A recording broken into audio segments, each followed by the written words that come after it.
আমি নিজেও বঞ্চনার শিকার, অনেকেই বঞ্চনার শিকার, এখানে যারা বসে আছে অনেকেই।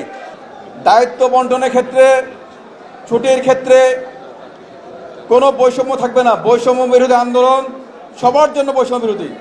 অনেক জায়গায় ঘটনা ঘটতেছে এবং তারা বুঝতেছে সবাই যে পুলিশ ছাড়া রাষ্ট্র হতে পারে না। তো এটা আমাদের চিফ অ্যাডভাইজার সহ সকলের অনুরোধ যে আমরা সবাই একটি ম্যান্ডেট নিয়ে আসছি, যে ম্যান্ডেট দেশের 18 কোটি বলা যায় মানুষ দিয়েছে। যে ম্যান্ডেট দাঁড়ান, যে ম্যান্ডেট দেশের 18 কোটি মানুষের ম্যান্ডেট, যে ম্যান্ডেট করার জন্য নেওয়ার জন্য আর কোনো ভোটের দরকার পড়ে নাই, মানুষই দিয়েছে আমাদেরকে ম্যান্ডেট।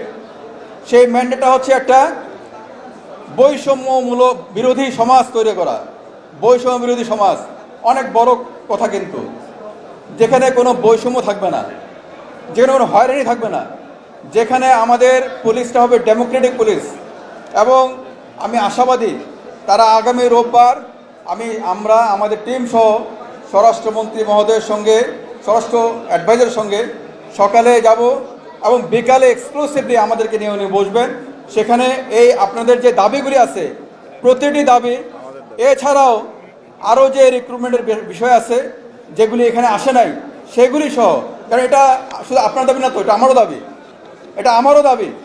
কারণ আমি নিজেও বঞ্চনার শিকার, অনেকেই বঞ্চনার শিকার, এখানে যারা বসে আছে অনেকেই।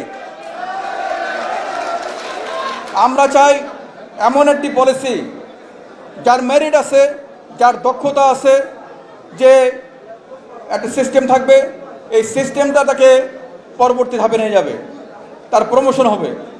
দায়িত্ব বন্টনের ক্ষেত্রে, ছুটির ক্ষেত্রে কোনো বৈষম্য থাকবে না। বৈষম্য বিরোধী আন্দোলন সবার জন্য বৈষম্য বিরোধী, সবার জন্য সমতা আনয়ন, এই বিষয়গুলি কিন্তু আমরা নিশ্চিত করব। অনেকেই বঞ্চনার শিকার হয়েছেন, অনেকেই অনেকভাবে তাদেরকে ট্যাগ লাগানো হয়েছে। মাপকাঠি একটাই, আমাদের এখানে সিনিয়র অফিসাররা আছে, আমাদের এই যে পুলিশ স্টাফ কলেজের আমাদের সহকর্মীরা আছেন, আমরা যখন পড়াই তখন বলি প্রফেশনাল পুলিশ, দক্ষ পুলিশ, মেধাবী পুলিশ, আর কাজ করে উল্টাটা। আমরা প্রফেশনালিজমটা অনেক বড় টার্ম, অনেক কিছু আছে এখানে, নীতি নৈতিকতা, কিন্তু ওর মধ্যে হয়তো আমরা কাজ করি না। আমরা কিন্তু আত্মসমালোচনা করা দরকার, কারণ আমি যদি সমালোচনা না করি আমি বুঝতে পারবো না। আমাকে ভাই ওয়াইলিং করা দরকার নাই। থানাটাকে প্রকৃত অর্থে পুলিশি সেবা পাওয়ার জায়গা হিসেবে আমরা নিশ্চিত করব। যিনি থানায় এই পুলিশি সেবা দিতে পারবেন না, ওর থানায় থাকা দরকার নেই।